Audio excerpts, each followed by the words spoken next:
একটা বিশাল বড় কর্পোরেট যেটা প্রত্যেক বছর ফিল্ম মেকিং আর স্পোর্টসের পাশাপাশি একটা all India based drama competition arrange করে। আর প্রতিটা ডিপার্টমেন্টের প্রাইজ মানি হচ্ছে 20 লক্ষ টাকা। শুনিনি তো কখনো। হয়তো কোনোভাবে মিস করে গেছো। 20 লক্ষ টাকা, গ্রেট। 20 লক্ষ টাকা দিদি। এই কম্পিটিশন যদি আমরা জিততে পারি তাহলে নিজেদের জন্য একটা বড় রিহার্সাল রুম নিতে পারবো, বড় বাজেটের প্রোডাকশন নামাতে পারবো, নিজেদের সেট নিজেরাই ডিজাইন করতে পারবো, এন্ড ডিফারেন্ট স্টেটসে গিয়ে শোজও করতে পারবো। এই স্পন্সর কে করছে রে?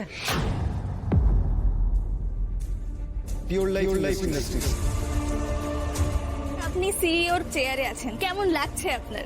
অবশ্যই ভালো লাগছে। আজকের দিনে কাদের কথা সবথেকে বেশি মনে পড়ছে? আমার সবচাইতে প্রিয় বন্ধু এবং আমার হাজবেন্ড রায়ান বসু, যে চেষ্টা না করলে হয়তো আমি অফিস চাকরিটাই পেতাম নাই।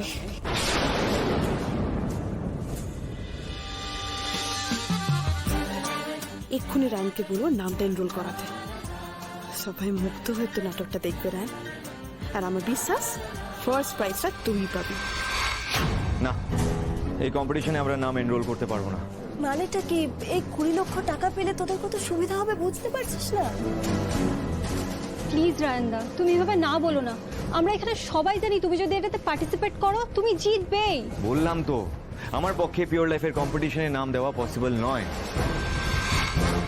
এই কোম্পানির CEO Parul Chakraborty, she is my wife. আর আমি যদি নাম দিই, ভালো পারফর্ম করে যদি নিজের যোগ্যতায় আমরা জিতেও যাই না, লোকে এটাই বলবে যে বউ নেপোটিজম করে আমায় ফার্স্ট প্রাইজ পাইয়ে দিয়েছে। আমি ডিজার্ভই করি না first prize. No no no no no. লোকে বলতে শুরু করবে যে পারুল স্বজন পোষণ করেছে, এতে ওরও নাম খারাপ হবে, বদনাম হবে ওর নাম। আমি সেটা কিছুতে অ্যালাউ করবো না।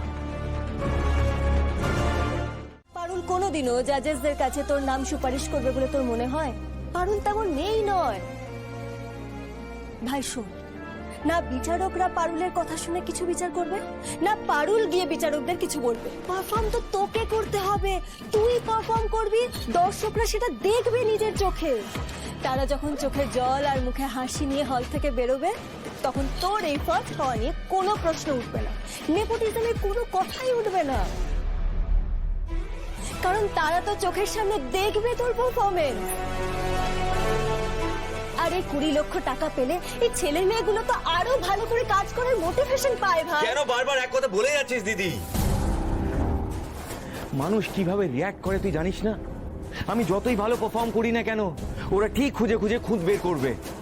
আমি খারাপ অভিনয় করেছি, জঘন্য অভিনয় করেছি, এই সমালোচনা আমি মেনে নেব, কিন্তু পারুলের নেপোটিজমের অভিযোগ আমি এটা শুনতে পারবো না। আমি এই দাগ পারুলের গায়ে লাগতে দেব না।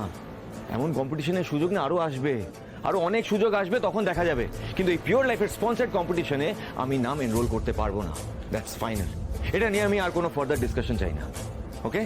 এই কম্পিটিশন ছাড়া যদি কেউ আমার নাটকে অভিনয় করতে চাও, আমি নতুন নাটক লিখেছি, কাল সন্ধ্যে 7টায় এখানে রিহার্সাল হবে। ইফ ইন্টারেস্টেড চলে এসো। Good night. ভাই ভাই শোন, যা, রায়ন্দা তো চলে গেল। ও চিরকালই এরকম, কোনো কথা শুনতে চায় না। সে নয় রায়ন্দা এখন বুঝতে চাইছে না জিনিসটা, কিন্তু যদি আমরা না জানিয়ে নামটা এনরোল করে দিই এবং পরে ধরো কোনো ঝামেলা হলো না, তাহলে নিশ্চয়ই রায়ন্দা রাগ করবে না?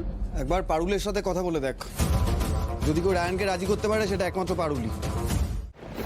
জ্ঞান দেওয়ার তো দিয়ে দিলাম, কিন্তু অসার শরীরকে কি চালনা করা মুখের কথা বটে? কি করে যে টগর পারবে কে জানে। আমি যদি একটু সাহায্য করতে পারতাম। ডাক্তারবাবু বলেছেন না, টগর যদি কোনো শখ পায় তবে ও রেসপন্স করতে চাইবে, তখনই ও তাড়াতাড়ি সুস্থ হয়ে ওঠার একটা চান্স আছে। দাদুও কিন্তু চোখের সামনে লিজের দোকানে ডাকাতি হয়েছে দেখে শখ পেয়ে লিজের পায়ে উঠে দাঁড়াইছিলেন। হ্যাঁ, রাইট।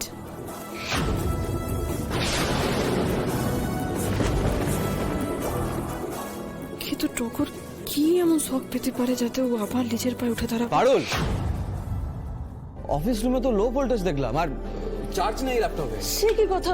লো ভোল্টেজ মানে এতগুলো প্রোডাক্ট রয়েছে ওই ঘরে, ফ্রিজ না চলে তো সব প্রোডাক্ট লস্ট হয়ে যাবে। আরে দাঁড়াও দাঁড়াও, এত টেনশন করো না। লো ভোল্টেজই তো। আমি ইলেকট্রিশিয়ান পিন্টু দাকে ফোন করছি।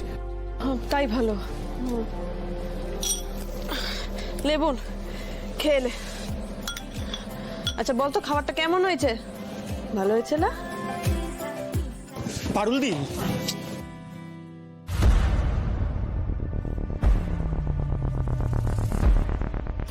আমি জানি তোমরা এখানে কেন এসেছো। তোমরা চাও যে আমি রায়নকে রাজি করাই কম্পিটিশনে নাম দিতে বলি, তাই তো? হ্যাঁ দিদি, প্লিজ তুমি একটু রায়ানদাকে বোঝাও না। আমরা সবাই জানি যে রায়ানদা যদি একবার নাম দিয়ে দেয় কম্পিটিশনটা আমরাই জিতবো। দেখো আমাদের তো কারুর হাতে অত টাকা নেই, আর 20 লাখ টাকা পেলে আমাদের দলের কিছু টাকা ঢোকে, আমাদের সবার হাতে কিছু টাকা পয়সা আসে। আমি তোমাদের দিকটা বুঝতে পারছি, তোমাদের দিকটা একেবারে ভুল নয়। সত্যি বলতে রায়ান যদি কম্পিটিশনে নাম দিত আমার থেকে বেশি কিন্তু কেউ খুশি হতো লাই। কিন্তু বিশ্বাস করে এটা আমার কিচ্ছু করার লাই। আমি রায়ানকে বলতেই পারবো লাই যে তুই এই পিওর লাইফে ড্রামা কম্পিটিশনের নামটা দে। কেন দিদি? আমি অর্গানাইজার হয়ে তো পার্টিসিপেন্টকে বলতে পারি না যে নাম এনরোল করো। তাছাড়া রায়ান এই বসু থিয়েটারের ডিরেক্টর আর কর্ণধার, ওর এই ম্যাটারের ডিসিশনটাই ফাইনাল ডিসিশন। দলের বিষয়ে ওর সিদ্ধান্তই শেষ সিদ্ধান্ত। এবং আমি তোমাদের দলের মেম্বার না হয়ে ওকে ফোর্স করতেও পারি না। কিন্তু পারুল, আমি বলছি দেখো অকপল, এই বিষয়ে ওর সঙ্গে আমার কথা বলতে গেলে আমাদের মধ্যে ভুল বোঝাবুঝি পারবে, সম্পর্কটা ঘেটে যেতে পারে। আমি না এইসবের মধ্যে ঢুকতে চাই লাগো, প্লিজ আমাকে মাফ করে দিও। হেডি তোমরা আমাকে প্লিজ আর জোর করো লাই। রায়ান, তুই এখনো সেই যোগ্যতার লড়াই দিয়েই পড়ে আছিস বল? তুই ভাবছিস আমি কোম্পানিতে আছি বলে তোর সাথে স্বজন পোষণ হবে?